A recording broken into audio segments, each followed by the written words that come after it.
베드로가 이 말을 할 때에 해당되는 말은 그 앞 단락이죠.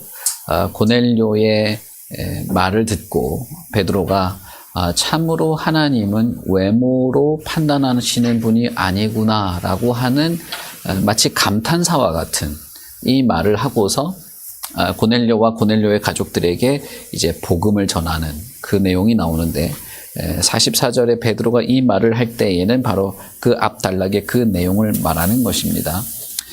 그 내용은 사실은 예수 그리스도에 대한 내용이죠. 예수 믿으면 잘 먹고 잘 삽니다. 행복해집니다. 천국 갑니다. 이런 이야기가 아니라 그리스도가 누구이신가, 그리고 당신은 왜 그리스도를 받아들여야 하는가를 말한 것입니다. 그래서 초대교회의 전도는 교회에 오라, 우리 공동체에 들어오라가 아니었어요. 초대교회, 그리고 그 신약의 모든 교회, 유대인도 마찬가지지만 이방인들을 향한 모든 복음의 선포, 전도는 베드로가 아주 전형적으로 여기에 이렇게 한 것인데, 그것은 그리스도가 누구신가라는 것이었습니다. 어떤 면에서 여러분, 현대의 교회도 전도를 한다고 할 때, 저와 여러분이 뭔가 누군가에게 복음을 전한다고 할 때도 이 범주에서 크게 벗어나는 것이 아닙니다. 특히 고넬료는 매우 신실한 사람이었습니다. 그는 항상 기도하던 사람이었죠. 그럼에도 불구하고 베드로는 고넬료에게 당신, 그대도 예수를 믿어 죄 사함을 받으십시오라고 말했습니다. 그러니까 이 예수 그리스도가 누구신가, 그리고 그리스도를 믿어야만 하는 아주 중요한 이유와 필요가 어떤 사람들에게는 매우 껄끄럽고 부담스럽고 받아들여지기 쉽지 않은 것이 되기도 합니다. 왜냐하면 죄 사함이라는 말을 하기 때문이죠. 당신이 용서받아야 할 자입니다 라는 말에 대해서 의외로 사람들이 받아들이기 어려워합니다. 왜냐하면 나는 나름대로 신실하기도 하고 열심도 내고 내가 예수 믿으려고 교회도 왔잖아요. 내 예배 열심히 하고 있지 않습니까? 난 하나님도 좋아하고 예수님도 좋아하고 믿음 생활 기도도 하고 있고 다 하고 있는데 죄의 얘기를 자꾸 한다 이거죠. 이것은 나이 많은 사람들, 교회 오래 다닌 사람들, 그런 사람들만 그러는 게 아니에요. 참 재미있게도 순수해 보이는 그런 청년들이 있지 않습니까? 청년들 우리가 순수하다고 하잖아요. 이 순수해 보이는 청년들도 그렇습니다. 대학생들도. 왜 목사님은 자꾸 그렇게 죄 얘기를 하냐고. 죄 용서, 그 얘기를 자꾸 하냐고. 하나님의 위로와 사랑과 평화, 만족 이런 거는 잘 얘기 안 한다고. 실제로 그럽니다. 근데 여러분, 죄 용서만큼 큰 은혜가 없어요. 사실은 죄 용서만큼 우리의 영혼을 결정적으로 이렇게 이전과 다르게 만드는 그런 것이 없는 것입니다. 고넬료는 매우 신실한 사람이었고 하나님의 제자, 그래서 유대 사회에서 이 사람은 진짜 하나님의 제자다라고 하는 사람이었고, 기도도 충실히 하는 사람이었고, 하나님이 그에게 직접 찾아가서 고넬료야 말을 걸 수도 있을 만한 그런 사람이었습니다. 그럼에도 불구하고 베드로는 예수는 누구신가, 그가 성령으로 잉태되신 분이고 하나님이 보내신 분이고 죽은 자도 살리고 병자도 고치고 모든 이런 이야기를 꺼내면서, 그런즉 모든 구약의 선지자들이 증언한 바와 같이 당신도 예수 그리스도를 믿어 죄 사함을 받아야 합니다 라고 말하는 것입니다. 교회에서 복음의 핵심 혹은 전해야 되고 우리가 알고 늘 누리고 늘 구해야 하는 것은 이것입니다. 그리스도를 내가 알고 그분이 나에게 하시는 일, 나를 용서하고 하나님의 거룩한 자녀로 살아가게 하시는, 거듭나게 하시는 우리의 주요 구주인 것을 알고 언제나 그것을 구해야 하는 것입니다. 죄 용서를 몇 번이나 받아야 됩니까? 구원을 몇 번이나 받아야 됩니까? 이런 말씀 하시는 분도 있어요. 그러나 여러분, 우리는 겨우 내가 알고 있는 지식과 수준 안에서 죄 용서 받았다, 은혜롭고 감격스럽다, 그 정도보다 훨씬 더 넓고 깊고 큰 것이 있다는 걸 아셔야 됩니다. 내가 예수를 믿는 것도 언제나 믿고자 해야 하는 겁니다. 오늘도 나는 예수를 믿고자 하는 것이고 내일도 나는 예수를 믿어야 하는 거예요. 그러니 우리는 항상 믿음을 향한, 예수 그리스도를 믿는 참된 믿음으로 나아가는 것이고, 죄 용서도 마찬가지입니다. 그냥 일상생활에서 일어나는 어떤 실수나 어떤 잘못들, 그것도 물론 우리가 회개하고 용서받아야 하지만, 그리스도가 나를, 내 인격과 내 전체를, 전 인격을 용서하시는 그 구원의 은혜에 포함된 죄 용서에 대해서도 우리는 날마다 깊어질 수 있는 겁니다. 그러니 여러분, 아주 그냥 이론과 내용과 어떤 논리에 이렇게 둘러싸여 있어가지고 생생한 것이 없는 그런 그냥 나 이렇게 하면 예수 믿는 거지, 이렇게 살고 내가 행복하게 살면 되는 거지 하는 정도의 그런 것에서 예수 믿는 거를 다 이렇게 내가 진짜 아는 것처럼 그렇게 생각하시면 안 되는 겁니다. 어쨌든 베드로는 고넬료에게 그렇게 합니다. 그런데 이 말을 할 때 고넬료와 그 고넬료의 가족들은 베드로의 말을 듣고 예수 그리스도를 믿습니다. 이것이 이제 우리가 읽은 본문에는 나오지 않지만 나중에 이제 베드로가 11장과 15장에서 과거에 고넬료를 만났던 일들을 회상하면서 예루살렘 공회에 말할 때 그들이 우리와 같이 믿음을 가졌다라고 말해요. 그러니까 여기에는 이제 언급은 되어 있지 않습니다만 고넬료와 고넬료의 가족들은 베드로의 이 말을 듣고 예수 그리스도를 주와 구주로, 나의 죄를 용서하실 분으로, 나의 구원자로 믿었던 것입니다. 그때에 놀라운 일이 생기게 됩니다. 그건 무엇이냐면 이 말씀을 듣는 모든 사람에게 성령이 임하게 되었다는 것입니다. 이것은 너무나 너무나 특징적이고 상상도 할 수 없는 일이었기 때문에 베드로를 포함해서 베드로와 함께 온 유대인들도 깜짝 놀랐습니다. 물론 이방인이 성령을 받는 그런 사건이 앞부분에 있죠. 사마리아 성도 성령을 받는, 그래서 이런 사마리아 사람도 하나님이 구원하시는 거야? 이런 걸 한 것이 있었죠. 그러나 그때와 지금은 살짝 다릅니다. 왜냐하면 그 이디오피아 내시도 그렇고 그들에게 복음을 전하고 그들이 예수를 믿기로 하고 사도들이 안수를 하고 세례를 베풀고 성령이 임하는 걸 본 거예요. 근데 지금은 베드로나 여러 이 유대인들이 이렇게 성령이 임하실 거라는 것을 상상도 하지 않는데 성령께서 강하게 그들에게 임하였던 것이죠. 이런 사건은 오순절 성령 강림과 너무 비슷하죠. 안수를 하니까 성령이 임하였다는 게 아니에요. 그들도 기도하던 도중에 성령이 갑자기 그들에게 강하게 임하였던 것 아닙니까? 그러면서 방언을 하기 시작했죠. 하나님의 말씀을 전하고 천국 복음을 전하기 시작했죠. 그것과 같은 일이 벌어진 것입니다. 안수를 하지도 않고 세례를 베풀지도 않았는데 예수 그리스도를 믿는 그 순간 그들에게 오순절 성령 강림과 같은 성령이 주도적으로 그들에게 강하게 마치 파도가 치듯이 밀려 들어온 것입니다. 그래서 오순절이 두 번째 있었냐 이런 뜻은 아니고요. 오순절 성령 강림 때의 그 성령 강림에 이방인도 포함되었다는 겁니다. 이 이방인들도 이 고넬료와 고넬료의 가족도 첫 번째 그 오순절 경험에 동참하게 되었다는 것입니다. 고린도전서 12장에 보면 바울은 이렇게 말하죠. 우리가 유대인이나 헬라인이나 다 한 성령으로 세례를 받아 한 몸이 되었다라고 말하죠. 그것은 이런 경험 속에서 말하게 되는 것입니다. 예루살렘에서 복음을 들었던 사람들은 너희가 각각 다 죄의 사함을 받고 예수를 믿어 죄의 사함을 받고 약속된 성령을 받아라 라는 말을 들었죠.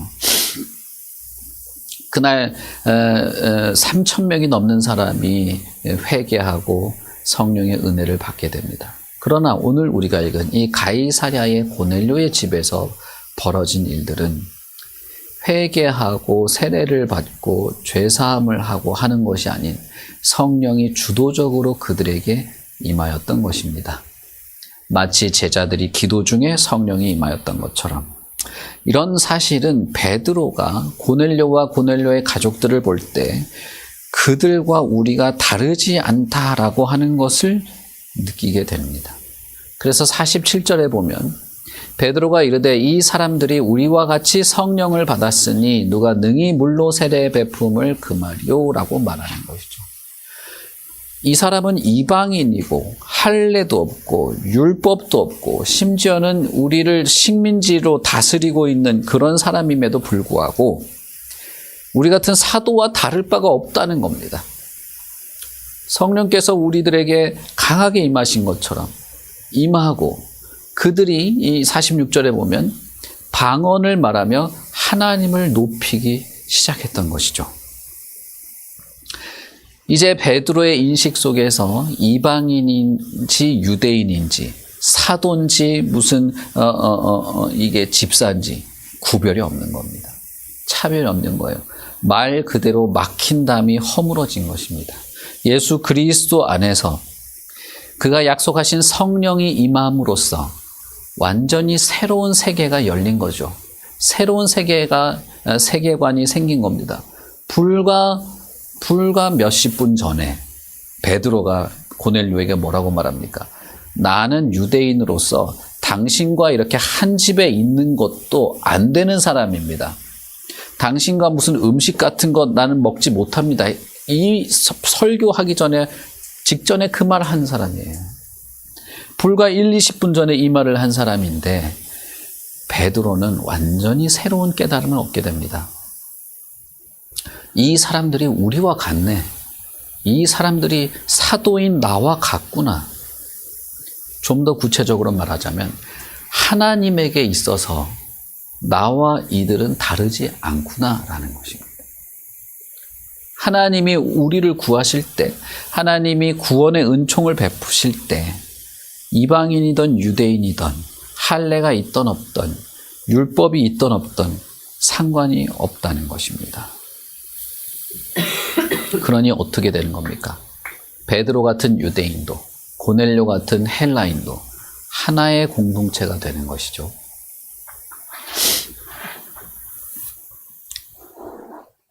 한 하나님의 자녀가 되는 것입니다. 나만 하나님의 자녀고 나만 아브라함의 후손이 아니라 고넬료도 하나님의 자녀고 고넬료도 아브라함의 후손이 된다는 것입니다. 자, 여러분. 고넬료도 하나님의 자녀가 된다는 것은 결국은 고넬료도 앞으로 하나님이 책임지시겠다는 뜻이 되겠죠. 고넬료의 영원의 삶, 지금으로부터 영원으로 이어지는 모든 삶을 하나님이 책임지신다는 뜻이 되는 겁니다.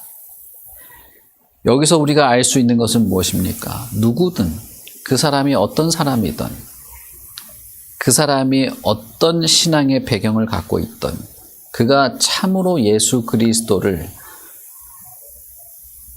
믿기만 한다면 그가 참으로 예수 그리스도를 자신의 주요 구주로 영접하고 믿기만 한다면 그는 영원이라고 하는 시간을 하나님의 책임 안에서 살게 된다는 것입니다. 단순히 하나님이 적선하듯이 내가 너한테 구원을 줄게, 내가 너한테 평화를 줄게 이러는 것이 아니고 하나님은 성령을 보내셔서 그로 하여금 내가 하나님께 구원받은 자임을 확증하게 하고 내가 하나님의 자녀가 됨으로써 하나님의 책임 안에 들어간다는 것을 경험하게 하는 것입니다. 여러분, 우리는 집에 계약을 할 때도 계약서에 뭐 글자 몇 개 적고 도장 찍는 것만 해도 되게 안심하죠. 이게 내 재산을 책임져 줄 거라고 생각하지 않습니까? 계약서 있으면 뭔가 그대로 될 거니까. 그러나 하나님은 자신이 구원의 은총을 베푸실 때 그를 자신의 자녀로 받아들이십니다. 하나님은 흙으로 만든 이 피조물, 하나님에게 비교했을 때는 아무것도 하나님에게 비견될 수 없을 만큼 게으르고 나태한, 무지한, 지독하게 자기밖에 모르는 이기적인 이 존재를 자신의 아들로, 자녀로 받아들이셔서 끝까지 자신의 품 안에서 책임지시는 그런 일을 하시는 것입니다. 그런 여러분, 우리는 하나님의 사랑 혹은 하나님의 은혜와 위로 혹은 하나님의 어떤 인도를 구걸하지 않습니다. 구걸하는 게 아니에요. 누가 자녀가 부모한테 구걸합니까? 그런 사람은 없죠. 무슨 그 시골의 무당이나 이런 샤머니즘이나 이런 사람들이야 구걸하겠죠. 막 못 떠놓고 막 이렇게 비비면서 뭐 비나이다 하면서 무슨 내가 그렇게 잘해야 나한테 무슨 복도 있고 뭐도 있는 것처럼. 그러나 여러분, 하나님을 보십시오. 하나님의 인격과 하나님의 사랑과 하나님의 자비를 보십시오. 하나님은 그런 것이 아닙니다. 하나님은 예수 그리스도를 내어주십니다. 완전한 처참한 자리까지, 완전히 지옥의 자리까지 자신의 사랑하는 아들을 내어주시면서 우리를 사랑해요. 그리고 그 사랑의 끝까지 책임지실 때 우리를 하나님의 아들이신 예수 그리스도의 자리까지 우리를 올려놓고 우리를 책임지시는 것입니다. 그런데 그것을 확증하도록, 그것을 알도록, 그것을 알고 내가 확신하도록 성령을 보내주십니다. 이건 예수께서 약속하신 것입니다. 고넬료 같이 이방인, 이 사람들은 율법도 없고 할례도 없습니다. 그들은 율법을 지키며 살아온 적도 없습니다. 그러나 그럼에도 불구하고 이 고넬료에게 세례를 주고 무슨 안수를 주고 하기도 전부터 하나님이 예수를 믿는 그 순간 하나님이 성령부터 보내신 거예요. 너무 놀랬습니다. 너무 놀랬어요. 와, 하나님이 이 사람도 하나님의 아들로 받아들여 주신다고? 와, 하나님이 정말 외모로 보지 않는구나. 여러분, 외모로 보지 않는구나가 어떤 뉘앙스인지 제가 말씀을 드렸죠.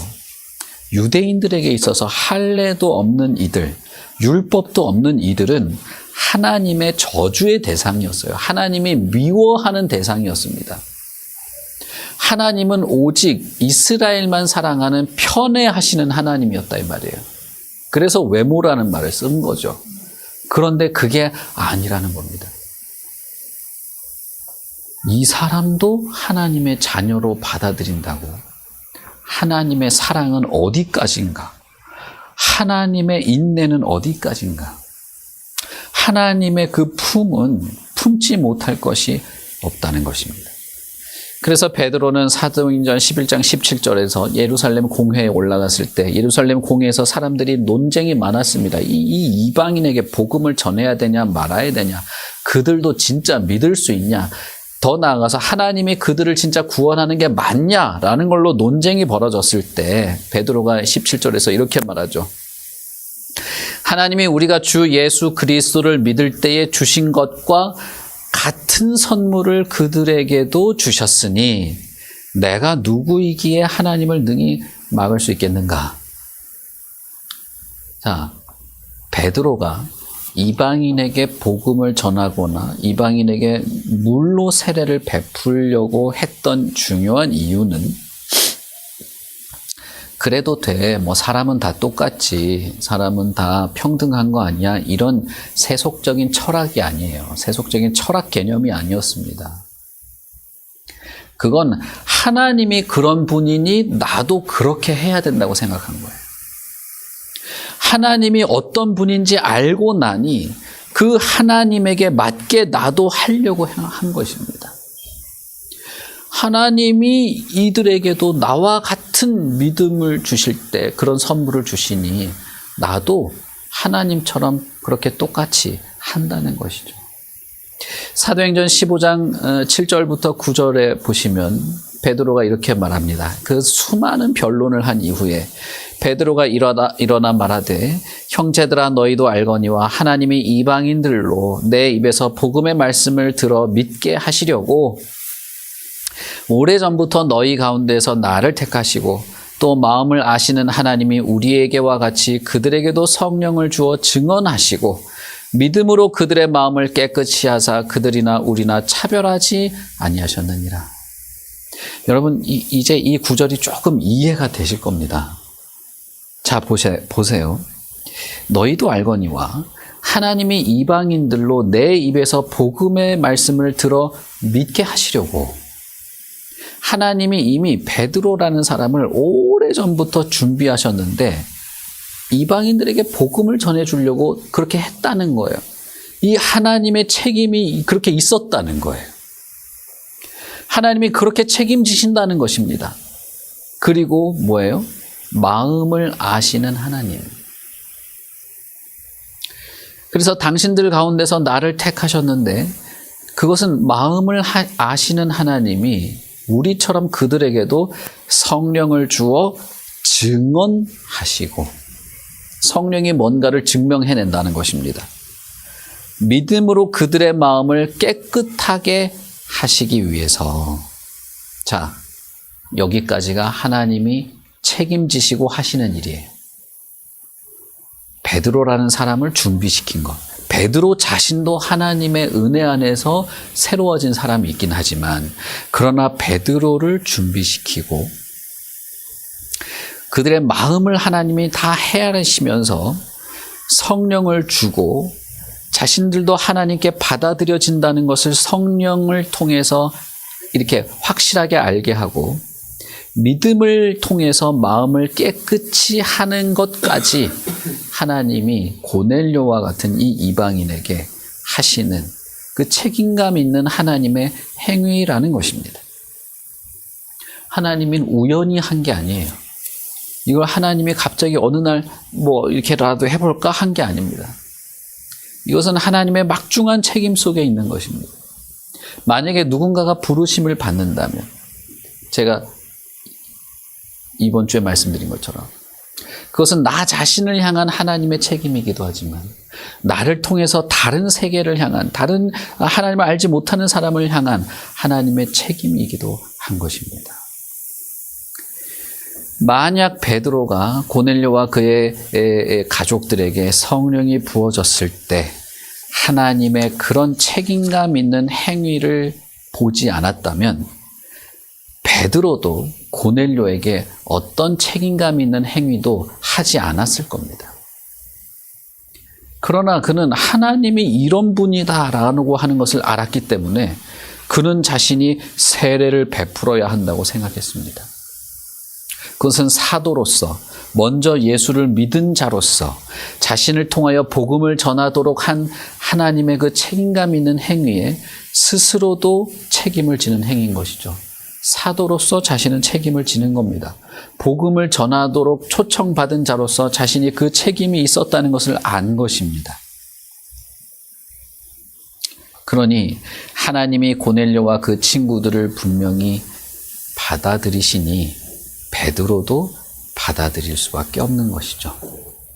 베드로는 나중에 자신의 이 일들을 말하면서 내가 누구이기에 하나님을 맡겠느냐라고 말합니다.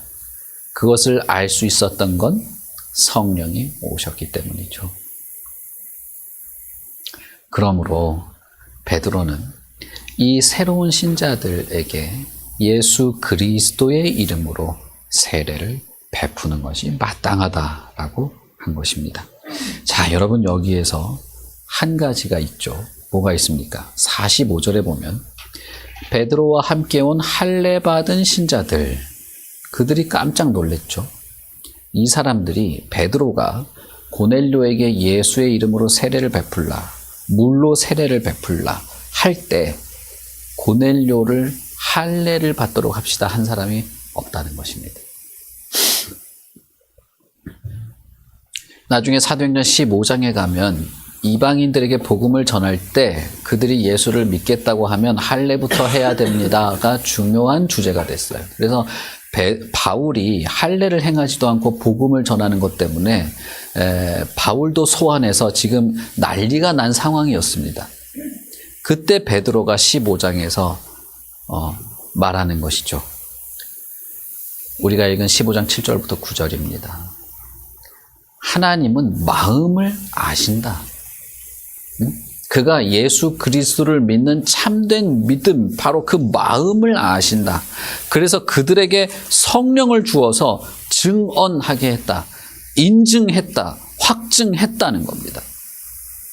그러니 할례가 무슨 필요가 있냐는 것이죠. 베드로의 이 이야기가 없었으면 바울도 없고 사실 뭐 없어요. 그러나 베드로는 바로 이 성령의 임하신 것, 그것 때문에 무언가가 자기 안에서 확실히 되었습니다. 베드로 안에서 성령이 이 고넬료에게 나와 동일하게 임하신다는 것을 보고 베드로 개인에게도 뭔가 인증된 것입니다. 그것은 무엇이냐? 저 사람이 저렇게 성령이 임하신다는 건, 하나님이 그에게 성령을 주신다는 건, 저 사람도 나의 형제라는 겁니다. 저 이방인, 같이 집에 있을 수도 없고 같이 식사도 할 수도 없는 이 이방인이 이제 나와 같이 먹고 마시는 형제. 더 나아가서 그 말은 저 사람도 하나님의 자녀라는 거예요.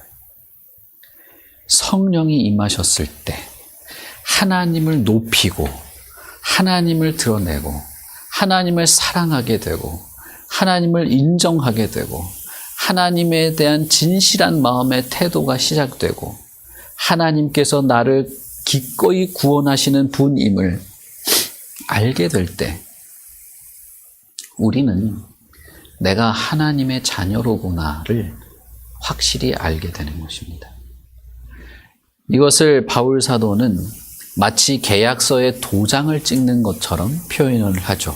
그래서 성령의 인치심이라는 단어를 씁니다.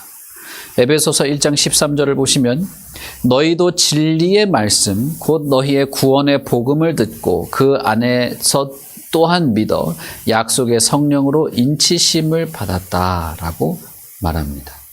고린도서 1장 22절에도 그가 또한 우리에게 인치시고 보증으로 우리 마음에 성령을 주셨느니라 라고 말하는 것이죠.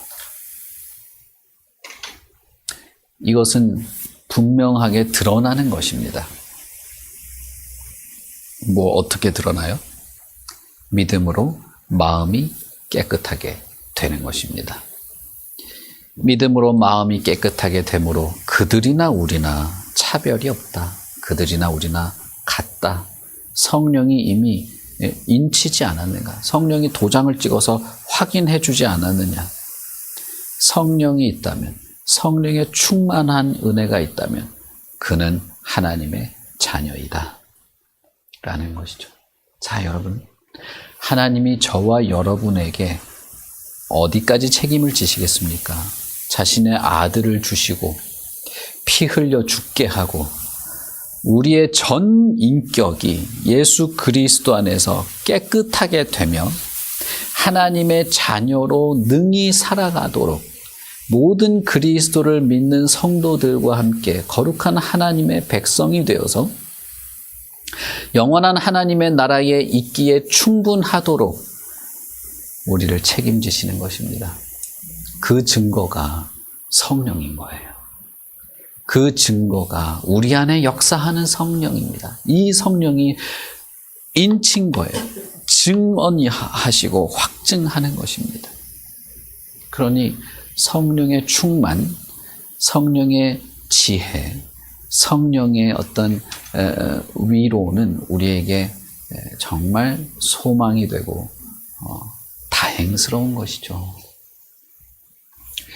성경에는 많은 사람들이 정말 어떻게 볼 때 정말 이런 사람이 하나님의 자녀, 하나님의 구원받은 사람이 될 수 있냐 싶은 사람이 하나님의 자녀가 되는 장면들이 있죠. 예를 들면 나면서부터 봉사인 사람. 그 사람은 평생을 거지로 살았습니다. 할 줄 아는 거라고는 내 주변에 사람이 오는지 소리만 듣고 돈 좀 달라고 하는 것밖에 없어요. 그런데 그 사람에게 하나님이 구원의 은총을 베풀지 않습니까?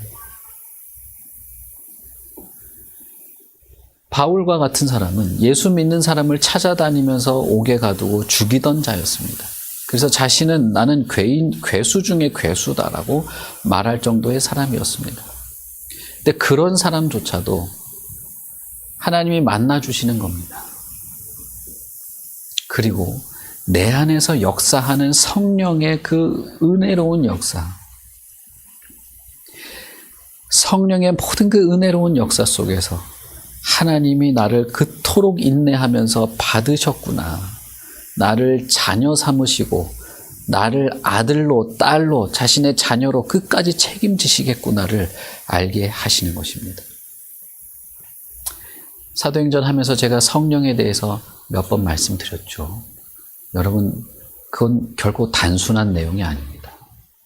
내 안에서 역사하시는 성령이 나로 하여금 어떻게 살게 하고 하나님을 어떻게 바라보게 하고 성령의 조명 안에서 하나님의 말씀들을 이해하게 하시는 그 모든 일들이 성령의 역사라면 우리는 그 성령의 역사 혹은 성령의 지혜, 성령의 충만함 안에서 하나님의 자녀요, 하나님의 책임 안에 있는 성도임을 알게 되는 것입니다.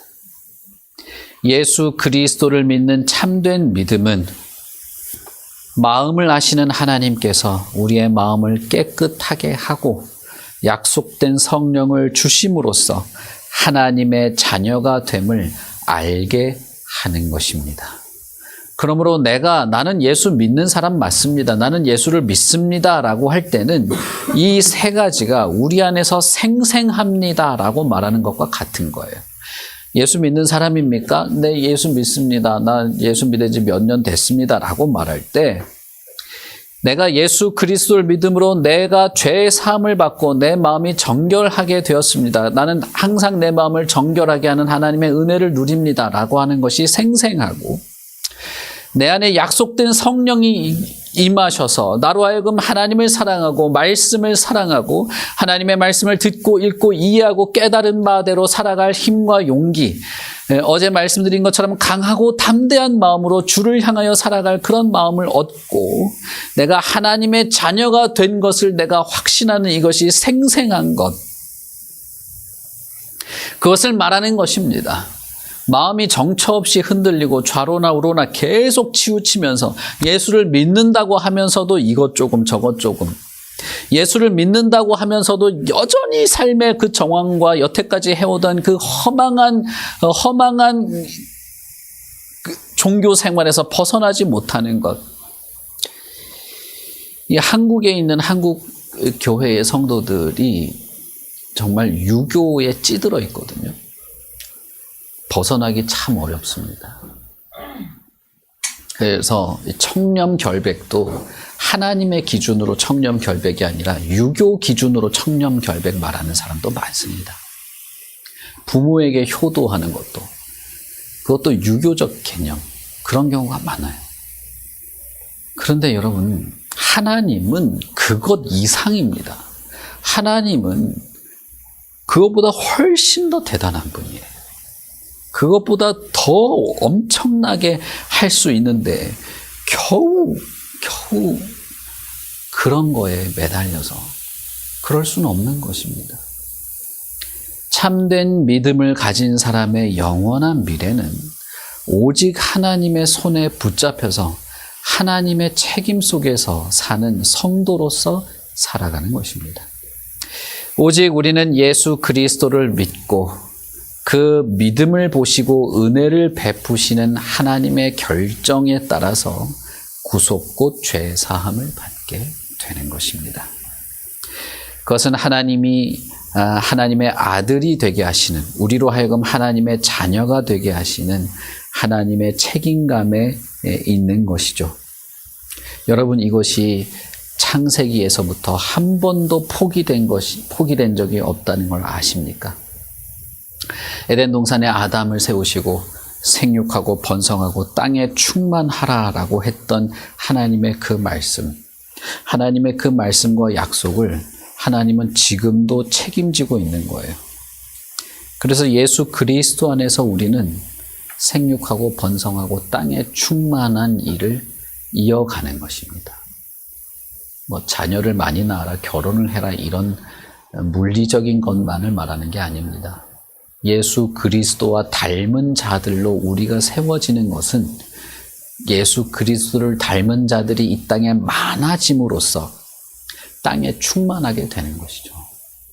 하나님은 이것을 끝까지 책임지고 하실 겁니다. 저와 여러분을 부른 이유도 그것이고, 교회를 세우신 이유도 그것이고, 교회를 통하여 복음을 전하게 하는 이유도 그것이고, 나같이 정말 비루하고 심심하면 마음이 무너지고 걸핏하면 좌우로 치우치는 자를 끝까지 인내하면서 복음 진리로 성령의 은혜로 붙잡으시려는 이유도 이런 하나님의 책임감 때문인 것이죠. 그러므로 여러분, 이런 하나님을 내가 알게 되었을 때, 그런 하나님의 열심을 알게 되었을 때, 하나님의 자녀가 된 우리는 나의 아버지이신 하나님의 그 마음에 합하게 살아가게 되는 것입니다. 그런 면에서 우리는 두 가지를 기도할 수 있다고 생각해요.